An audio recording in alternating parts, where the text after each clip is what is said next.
Gente, obrigada. É um prazer estar aqui com vocês. Eu quero agradecer ao Amarildo pelo convite, Gilmar, todos que me receberam super bem aqui. Prazer poder falar um pouquinho, nesses minutos, sobre esse tema que é tão profundo, tão complexo, mas que tem tanto a ver com tudo que foi falado essa manhã toda aqui. Quando eu vi aqui nos materiais a identidade visual desse fórum, eu já falei assim, olha só a conexão, né, gente? Tá? Identifique-se. A gente vai falar muito aqui sobre identificação, sobre transformação, sobre singularidade. Na verdade, o place branding, que é esse nome esquisito, e a gente vai falar um pouco de conceito daqui a pouco, é um pouco sobre tudo isso. Vamos lá. Cultura e identidade como os ativos estratégicos para cidades, né? Então, está muito sendo falado aqui em diversificação econômica, o que a gente vai ver nos slides, já dando spoiler, que a gente chama de opcionalidade. Como é que a gente constrói isso? Como é que a gente chega nisso? E como é que o place branding pode ser esse ponto de partida para essa jornada de vocês nesse movimento em busca dessa diversificação desses municípios? Vamos lá. Começando um pouco apresentando a gente, né? Nosso amigo falou um pouco aqui do meu currículo, brevemente, mas só fazendo um momento LinkedIn aqui, para vocês entenderem quem é a Bloom Consulting, a empresa que eu estou representando. Eu sou sócia da Bloom Consulting. A Bloom Consulting faz 20 anos, está fazendo 20 anos nesse 2023. A gente, ali em cima, a equipe Brasil, ali parte da equipe Mundo. Nós estamos sediados aqui no Brasil, em São Paulo, mas a nossa sede global é em Madrid. A gente tem escritórios em Lisboa, Paris e Londres. O que a gente faz da vida? A gente só faz place branding. A gente só trabalha com marca lugar. Então, o place branding carrega, a gente vai ver nos conceitos daqui a pouco, esse nome difícil, e carrega o branding no nome, que já traz uma confusão dos diabos, porque aí vira uma mistureba, mas a gente só faz isso da vida. E aí a gente é parceiro também, só para falar um pouquinho de metodologia e de confiabilidade de dados, né? A gente é parceiro da OCDE e do Fórum Econômico Mundial, que usa os nossos dados para aferir a performance de marca dos lugares do ponto de vista de investimento, talentos e visitas, né? Turismo, investimento e moradia, vamos dizer assim. Como é que é a performance de marca de países? A gente tem um software próprio para fazer isso, e a gente, a partir dessa metodologia, a gente também divulga diversos rankings. A gente divulgou o primeiro, o ano passado, em dezembro do ano passado, do Brasil, onde a gente teve que fazer um recorte, porque o Brasil é gigantesco, não dava para fazer todas as cidades. A gente pegou as 100 cidades mais populosas do Brasil e divulgou esse ranking. Depois eu posso disponibilizar também em PDF para vocês, para aferir a performance de marca. Tá? Não é que não são dados assim, esse país é melhor. É como é que essa cidade está se promovendo, como é que é essa reputação da cidade. E aí, sim, a gente vai começar a entender um pouco a diferença disso, né? Falando um pouquinho também, se vocês quiserem mais, depois da palestra, saber sobre conteúdos, o Caio Esteves, que é o meu sócio, que provavelmente vocês já devem ter visto, que é o barbudo que mais fala de place brand por aí. tem livros publicados, todos esses livros dele. Ele não está aqui hoje, mas infelizmente ele está fora, mas seria um prazer ele estar aqui também com a gente nessa palestra. Então, se vocês quiserem saber mais conteúdos, também tem livros publicados sobre o tema. E vamos lá. A gente já trabalhou 90 destinos nos 5 continentes. A gente está trabalhando nesse momento com a Apex, na marca Brasil, do ponto de vista de investimentos e exportação. Nesse momento está em andamento, está em curso esse projeto com a Apex. A gente costuma dizer assim, que o dia que tiver Planet Branding, a gente vai fazer também. Na verdade, a gente só faz isso. A gente não faz marca corporativa, a gente não faz nada disso. É só lugar. A gente só trabalha com lugar, independente da escala desse lugar. Por isso é o place. Não é nation, porque às vezes é país, às vezes é cidade, às vezes é região, às vezes até é um empreendimento imobiliário, é um novo bairro, entendeu? Então, assim, independente dessa escala, pode ser até uma praça. Como é que você trabalha esse lugar a partir da singularidade, dos usos, da vocação desse lugar? E aí, falando um pouco do conceito, né, o place branding, que, na verdade, traz essa herança já do branding, que já é complexo, já é uma palavra, né, estrangeira, então, marca lugar, é o que melhor traduz isso. E o branding lá, o branding corporativo já trazia em si esse ruído, né? Que branding não é logotipo das marcas corporativas. Já trazia esse ruído e veio também, veio junto. Então, vamos entender um pouco, né? Começo dizendo assim, vamos começar pelo que não é. Place branding não é logotipo, não é logo. Não é uma representação gráfica de uma cidade. Não é isso. E isso é muito comum fazerem essa associação. Ah, eu fiz o place branding da cidade. Aí, quando você vai ver, é uma marca de turismo com um logo. E, enfim, não é isso. Place branding não é isso. Aqui, está um pouquinho escuro aqui, mas aqui, gente, vamos ver na próxima. Né? E place brand também não é, não é um símbolo, ou uma estátua, ou uma construção. Né?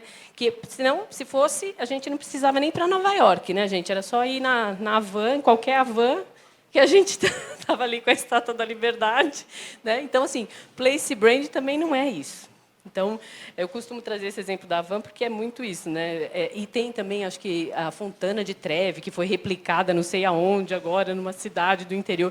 Então, assim, não adianta, porque não é essa construção, esse símbolo. Nosso amigo Anselmo aqui falou muito dessa apropriação, né, das coisas, referente a produto, né? Falou da champanhe, e a gente vai ver que acontece muito isso em outro nível também, no place branding.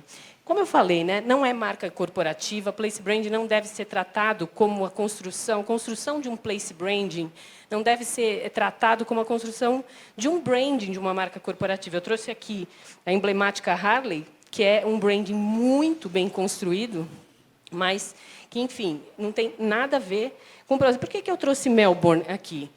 Porque também, que vai nos levar para o próximo slide, assim, tem um trabalho de marketing incrível, uma identidade visual e aplicações e desdobramentos incríveis, mas ainda é place marketing.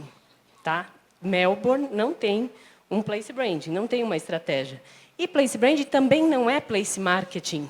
Né? Eu não quero frustrar aqui, eu vou pegar o exemplo que o Gilmar deu, de Gramado. A gente costuma bater muito nisso lá no escritório e falar muito sobre isso. Gramado não tem um place branding. Gramado tem um place marketing muito forte.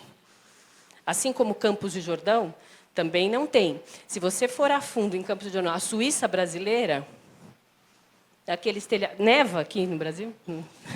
Não, né?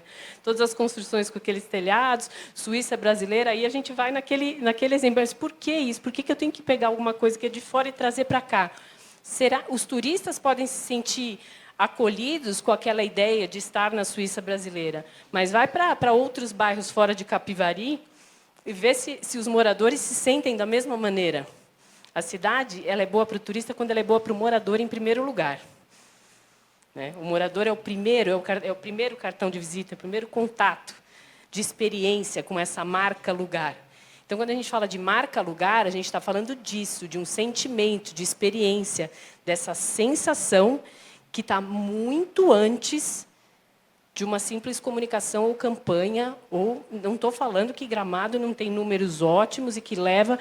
não é nada disso, mas não é place branding. Vamos lá.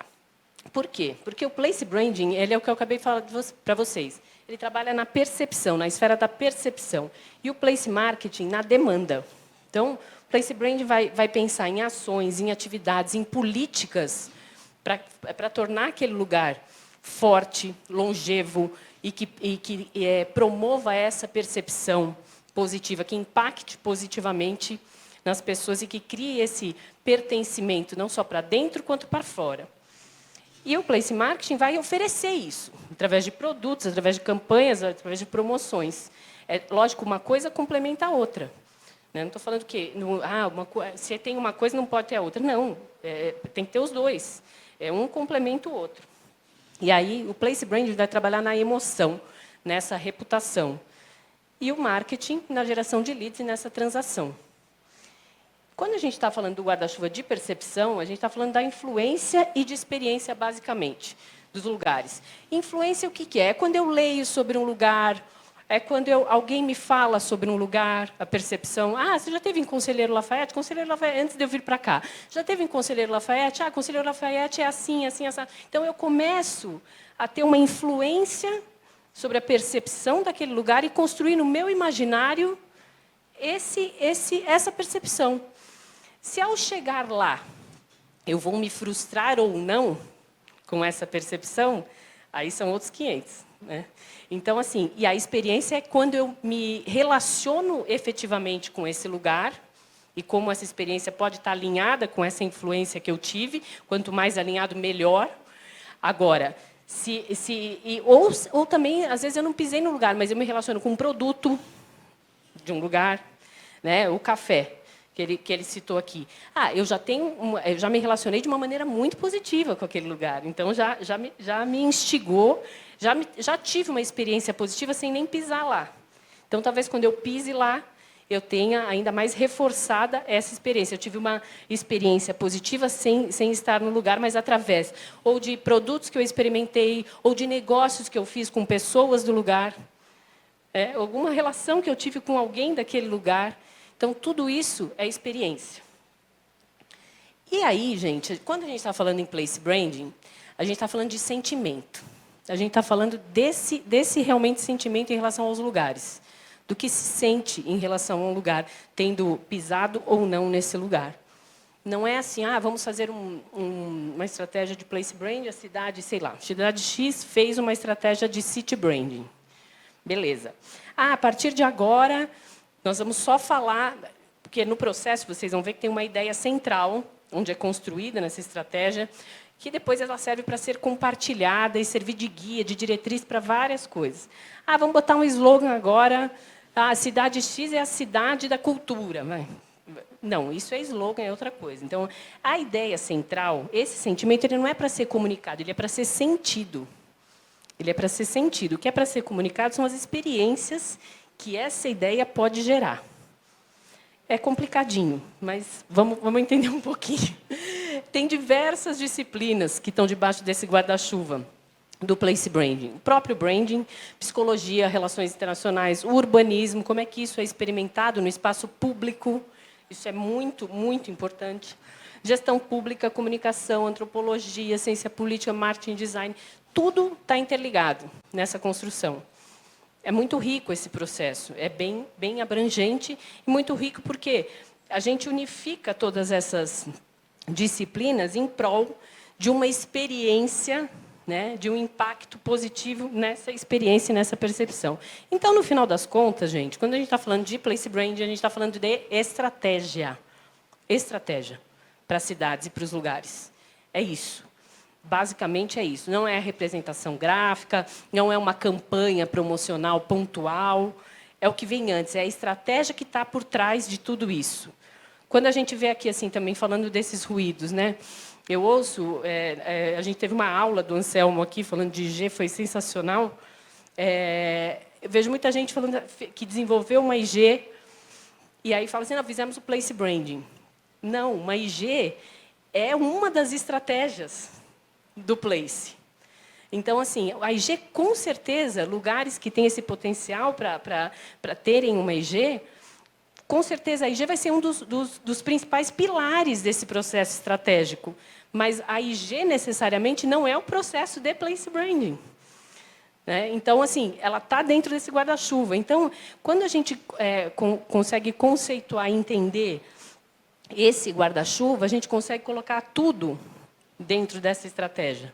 Uma IG, porque se fosse assim, os municípios que não têm esse potencial, né, de uma IG, não pode ter necessariamente uma estratégia de place branding? Claro que sim, todo município tem a sua singularidade. Né? Basta a gente identificar, porque a gente também não vai criar nada, a gente só vai identificar o que já está lá. Se não tem potencial... então tá, e não tem um símbolo, vou pegar a Torre Eiffel aqui. Não tem um símbolo, tal, eu não posso ser uma cidade... Da onde, né? Tiraram isso? Assim, então, voltando, assim, muita gente fala assim, eu não posso ser uma cidade turística porque eu não tenho um símbolo. Não tem nada, o turismo não tem nada a ver com esse símbolo. Ele pode ser desenvolvido de diversas outras maneiras. Ou, às vezes, a vocação da tua cidade não é o turismo. É outro tipo de vocação. Ou você precisa de uma outra opcionalidade. Então, é isso que o Place Branding faz. Ele identifica essas vocações, essas opcionalidades e constrói uma estratégia para a evolução desse lugar. E aí, aqui eu já falei, não é identidade visual, é esse conjunto de experiências oferecidas para o lugar, para o usuário, para o visitante e para quem se relaciona com esse lugar. E aí, estamos falando em lugar, marca lugar, e lugar. Então, o que é um lugar? O que é um lugar, né, gente? Para geografia humanista, o lugar é um espaço dotado de significado pelas pessoas.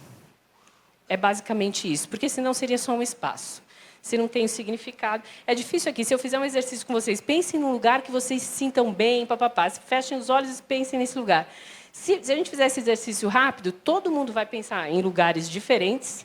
Podem ser cidades, pode ser um banquinho de uma esquina de algum lugar, que vocês sintam esse pertencimento, mas, com certeza, dificilmente, às vezes acontece, mas vai ter gente nesse lugar. Vai ter gente nesse lugar. Vocês não vão se imaginar numa praia deserta. Com certeza vai ter gente nesse lugar. E aí, quando a gente fala assim, por que eu trouxe aqui, vamos fazer um exercício aqui, falar assim, de lugar, a gente falou dotado de significado. Então, vamos falar de não lugares, o que a gente chama de, entre muitas aspas, não lugares, são esses lugares que não têm tanta identidade, tanto significado. Se você colocasse uma venda nos olhos, você podia estar em qualquer lugar. Fazer aqui uma brincadeira. Onde é esse... obviamente, é um aeroporto, né? Onde é? Alguém consegue me dizer onde é?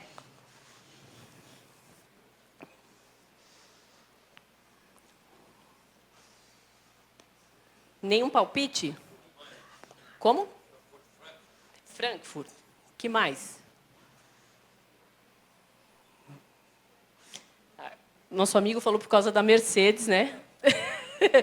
É em Roma. É em Roma. É em Roma. É o café da Mercedes-Benz em Roma. E aí, assim, o aeroporto geralmente é um não lugar, né, gente? Se a gente colocar uma venda, é muito genérica a experiência que a gente tem no aeroporto. É muito asséptico, é muito tudo igual, é muito pasteurizado. Se você tirar as pessoas, né, a língua que você ouve, esse lugar é completamente igual, é genérico, é o que a gente chama de lugar genérico. Então, seria um não lugar. Obviamente, os aeroportos estão perdendo uma hiperoportunidade de transformar esses lugares em destinos. Changi, em Singapura, está fazendo um trabalho muito bem feito. Changi virou um destino. Changi não é um não lugar. O aeroporto de Changi não é um não lugar. Hoje é um lugar dotado de significado, passeio de final de semana, passeio de turistas, enfim. É o portal de entrada, sim, de Singapura. O mesmo está acontecendo com Istambul, com o aeroporto de Istambul, que também está nesse mesmo sentido, foi eleito no ano passado melhor aeroporto. E vamos lá, falando dos lugares, né? Então, a gente entendeu que os lugares são lugares dotados de significado pelas pessoas, então eles têm esse poder, né, de encantar, de inspirar, de conectar, de surpreender. Os lugares são transformados pelas pessoas e transformam as pessoas, né? É uma via de mão dupla. Do mesmo jeito que a gente pode transformar os lugares também nos transformam. Essa é a tal da experiência que eu falei. Mas aí como é que a gente se conecta com o lugar? Como é que a gente se identifica? Como é que acontece essa conexão? Eu falei um pouco aqui, né? No início, quando eu falei identifique-se, que eu vi aqui, que eu falei que a gente ia falar de identidade, de singularidade. E quando eu li aqui o identifique-se, é isso. A identificação é o primeiro passo para esse pertencimento em relação aos lugares. Ah, Mariane, mas aí eu me identifico só com o lugar que eu nasci, por exemplo. Não, não é uma verdade. Às vezes, você não tem mais identificação nenhuma com o lugar que você nasceu e você tem identificação completa com outros lugares. Às vezes, o lugar que você nasceu te remete a uma outra coisa, já não cria a identificação que você tem, que você deveria ter. Você não tem esse senso de pertencimento. Eu conheço muita gente que nasceu num lugar e não tem senso de pertencimento nenhum com relação ao lugar que nasceu e tem com relação a outros. Por que isso acontece? Porque a gente se conecta, a gente se identifica com os comportamentos do lugar, com a dinâmica daquele lugar, com as singularidades daquele lugar, independente de você ter nascido lá ou não. Você ama o estilo de vida, você ama as pessoas daquele lugar. E por quê? As pessoas, você ama a cultura daquele lugar. Você ama esse conjunto, esse ecossistema que forma esse lugar. Por isso que você cria essa identificação. E a identificação é o primeiro passo para esse senso de pertencimento. O senso de pertencimento, ele não acontece só para dentro, ele acontece para fora também, deve acontecer para fora. Uma marca lugar forte tem o poder de fazer isso. A gente vai falar de identidade, né? Quando a gente fala do processo de place branding, a gente está, na verdade, falando desse processo em busca da localização dessa identidade que está lá e existe, ninguém vai construir uma identidade. A gente só vai localizar, entender o que significa, entender a partir dela quais são essas vocações, quais são as singularidades. E aí, complementando o que o Gilmar disse, como é que essas cidades e esses lugares se tornam mais competitivos. Sim, porque lugares concorrem entre si e essa competição ela existe. E como é que o place branding pode ajudar nisso? Todos, sem exceção. É o que eu falei aqui. Ah, tá, mas eu não tenho um atrativo turístico, então eu não posso ter. Não, eu não tenho um potencial de G, também não posso ter. Em todos os lugares tem algo de único. Basta a gente descobrir, identificar e trazer à tona toda essa estratégia. Aqui é um mood assim, de lugares, né, que possuem essas diferenças e essa identificação em relação aos comportamentos por diversos lugares do mundo, Brasil e mundo. Aqui é Xangai, onde as pessoas se apropriam do espaço público para fazer tai chi de manhã. Onde é isso aqui, gente? Onde vocês imaginam que é isso? Itália. Itália, está na cara. É um comportamento muito comum, né? E que você vai ver. Então assim, isso faz parte da cultura local. Aqui é Preá. Os pescadores, a colônia de pescadores. Então, assim, esse lugar específico, mesmo sendo ali próximo a Jericoacoara, tem uma dinâmica totalmente própria também, que já está a coisa do kitesurf, o turismo já está indo para, mas essa dinâmica, né, dessa comunidade, essa vila de pescadores continua também muito viva, muito ativa. Aqui em Jericoacoara, as pessoas aplaudindo o pôr do sol na duna, que já está ficando baixinha. Está ficando baixinha, era alta aquela duna, agora está caindo, está ficando bem baixinha. Aqui é São Miguel do Gostoso, a Ana, artesã, fazendo o trabalho dela na Tabua, onde ela faz aqueles trançados, aqueles tapetes maravilhosos em São Miguel do Gostoso. Aqui é Aba, na Arábia Saudita, um souk. Um típico souk na Arábia Saudita. Então, a gente vai vendo, eu trouxe isso aqui, só para a gente vendo assim, o quão os lugares são diferentes, as dinâmicas, obviamente, isso é óbvio para todos vocês, mas só um painel semântico. Aqui, Veneza, também, da Itália, aqui também é a cidade... Se a gente fala assim, top 5 cidades mais turísticas do mundo, vai vir Veneza. Ou top 10, vai vir Veneza na lista. Só que assim, a dinâmica de cidade é totalmente diferente. Imagina só, gente, uma cidade que é totalmente percorrida por canais. Então, a dinâmica de cidade de Veneza é uma coisa muito louca. E é uma coisa única também, própria. Independente do turismo, né, que chega lá... todo dia aos montes. Então, o place branding, recapitulando aqui, processo de identificar as vocações, potencializar as identidades, como eu falei aqui, e fortalecer, basicamente, os lugares, porque esse é o propósito. Sempre envolvendo as pessoas. Porque eu estou falando aqui, lugar é dotado de significado pelas pessoas. As pessoas do lugar é que são as mais importantes. Eu vou fazer um processo de place branding sem envolver as pessoas? No processo, é impossível. É impossível. Por isso que eu falo, tem cidades que falam assim, não, nós fizemos aqui um trabalho de place branding, tá bom, como é que foi o engajamento com a comunidade? Não teve, na verdade, a gente fez assim, foi uma roda com 15 pessoas e tal, e a gente... Não. Não, então não foi um processo de place brand, porque não dá para fazer esse processo sem engajar efetivamente a comunidade, quem vive, quem se relaciona com aquele lugar.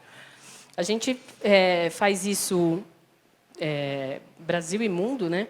Mas aqui eu trouxe os exemplos brasileiros, e a gente tem várias ferramentas para fazer isso, né? Várias frentes, e dependendo da peculiaridade daquele lugar. Às vezes, você vai no lugar e fala assim, uma plataforma para engajar todo mundo. E não funciona na plataforma, funciona no cartaz, que vai ser colocado de bar em bar, de comércio local em comércio local, onde a gente vai colher essas percepções. Às vezes, a plataforma não funciona. Então, a gente analisa a peculiaridade de cada lugar a ser trabalhado e entende qual a melhor ferramenta para engajar essas pessoas.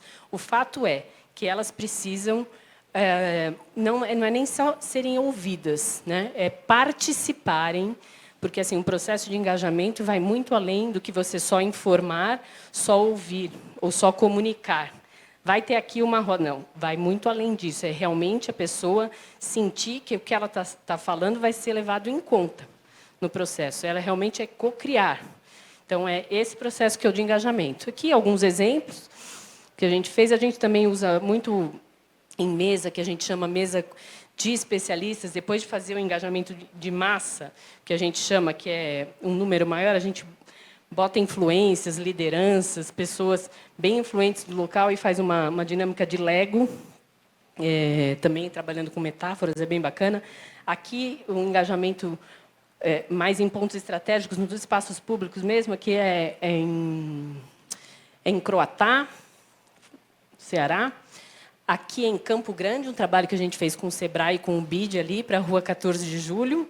Foi muito bacana. 14 de Julho é um ótimo exemplo. Assim. O Sebrae tinha desenvolvido um projeto de requalificação da 14 de Julho, que é a principal via comercial da cidade, e fez um projeto maravilhoso assim de hardware, né, o que a gente chama, aquela coisa física, assim, enterrou fio, colocou traffic calm, fez assim, a rua ficou a coisa mais linda. Foi um transtorno para o comércio, ficou parado não sei quantos meses, e ali o comércio de rua disputando em Campo Grande, o comércio de rua disputa com o shopping, muito é uma disputa até desleal, porque é muito calor e o pessoal vai para o shopping que tem ar-condicionado, mas enfim.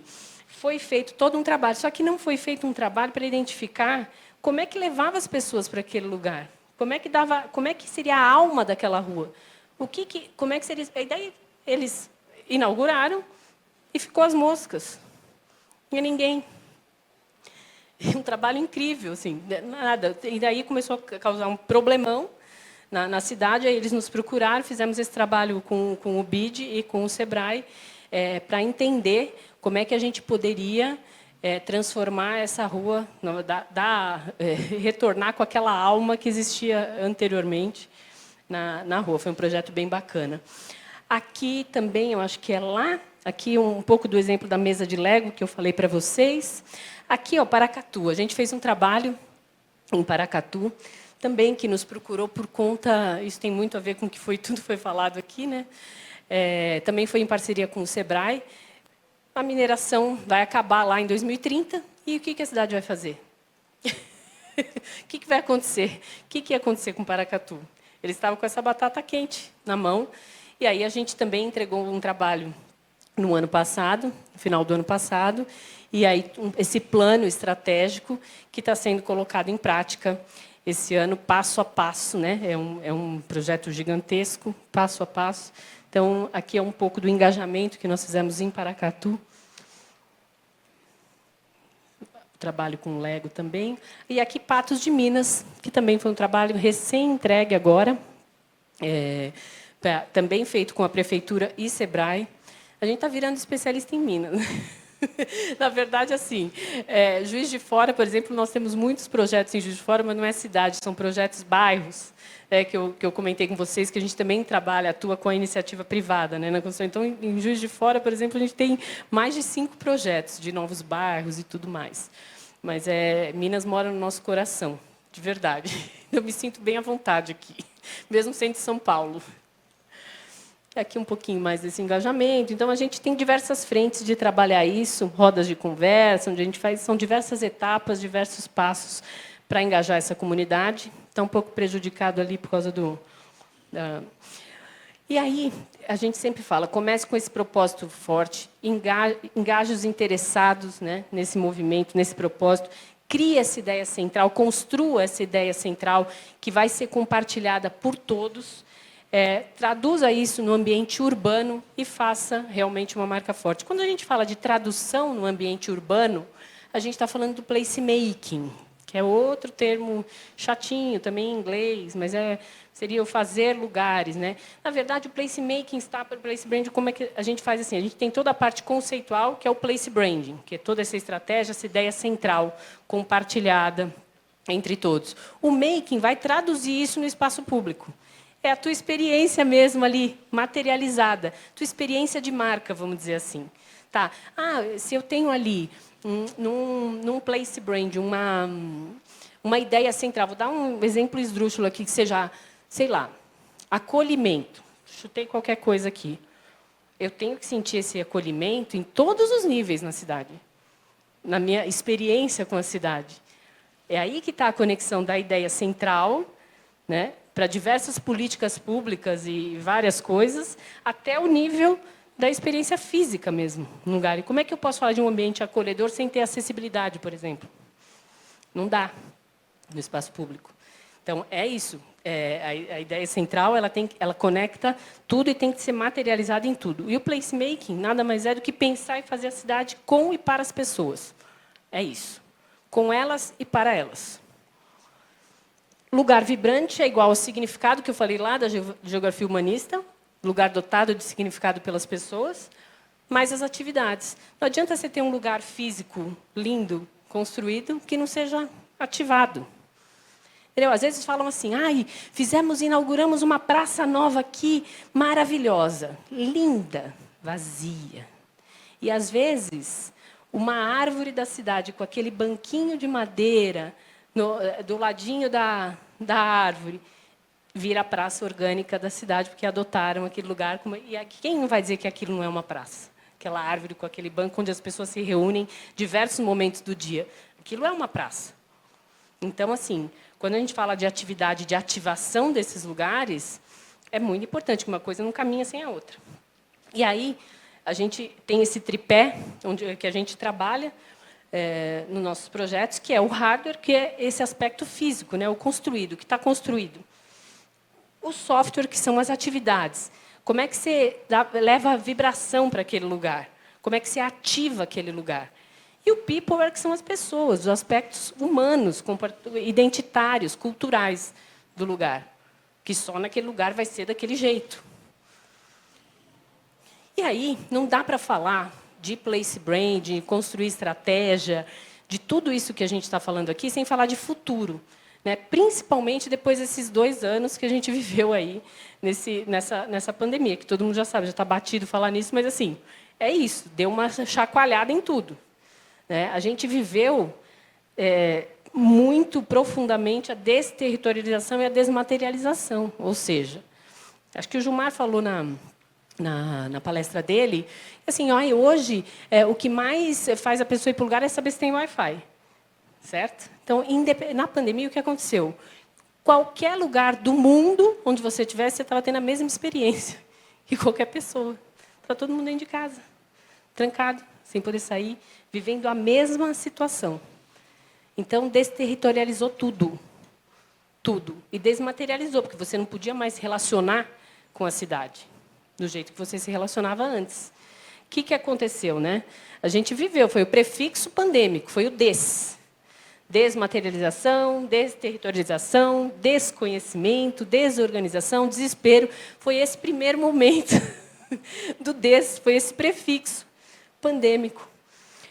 Onde a gente entendeu, basicamente o Gilmar também trouxe isso, as pessoas estão comprando pela internet, o que vai acontecer com o comércio?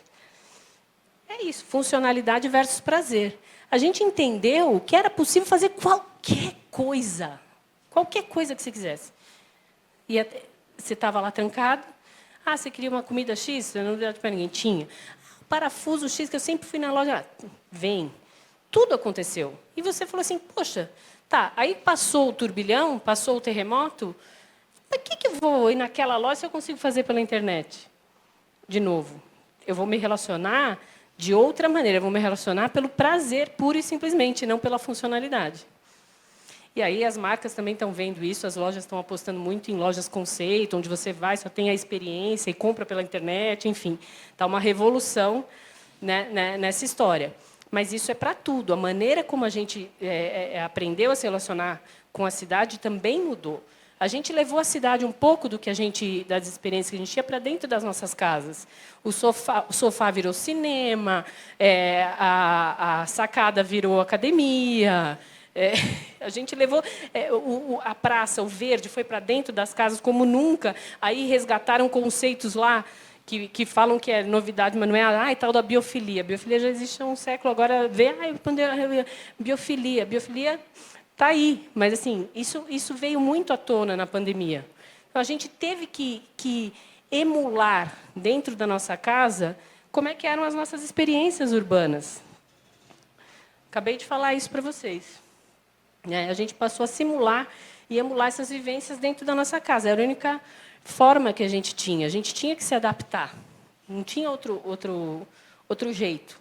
Algumas coisas foram aceleradas, por exemplo, falando do futuro do trabalho, essa coisa do hibridismo e tudo mais, que é uma das coisas, porque as pessoas querem tanto um Wi-Fi. Eu posso vir morar em Conselheiro Lafayette e trabalhar normalmente se eu tiver uma internet ótima e está tudo certo. Me identifico com aquele lugar, eu quero resgatar minhas origens, processo de reinteriorização, que tem muito a ver com essa busca das prioridades e das prioridades e da qualidade de vida no sentido de mais tempo, mais significado, mais propósito. Aí a gente entra numa outra seara de comportamento, mas que tem tudo a ver com isso. E aí, quando a gente fala em adaptação, a gente está indo para a parte final aqui da apresentação. Vou acelerar, que deve estar todo mundo com fome. A gente vai falar de cidade antifrágil, que é um dos temas do livro que eu mostrei para vocês lá no início, do meu sócio, do Caio Esteves. O que é a antifragilidade, né? Cidade antifrágil é uma cidade dinâmica, que se adapta e é autêntica, é um lugar que celebra o presente, que está preparada para o futuro. Quando a gente fala assim, a antifragilidade é um conceito talebiano, do Nassim Taleb, que a gente trouxe um pouco para esse universo das cidades, mas o conceito talebiano é que a antifragilidade é um passo a mais do que a resiliência.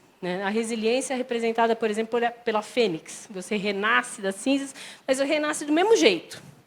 Na antifragilidade, essa representação vem pela hidra de Lerna, seria o nosso bicho de 7 cabeças. Você vem completamente diferente, já com um aprendizado, uma bagagem forte do que você passou ali. Então, esse processo de construção estratégica para os lugares, do place branding, ele também culmina em a gente construir cidades antifrágeis ou preparadas para esse futuro, ou adaptáveis a esse futuro. Um pouco falando aqui, o que vocês chamam de diversificação, a gente também coloca na cesta da opcionalidade. Então, assim, na pandemia também temos outro exemplo, né? Cidades que eram completamente só focadas no turismo. Como tudo, o que aconteceu com essas cidades? Assim, tipo,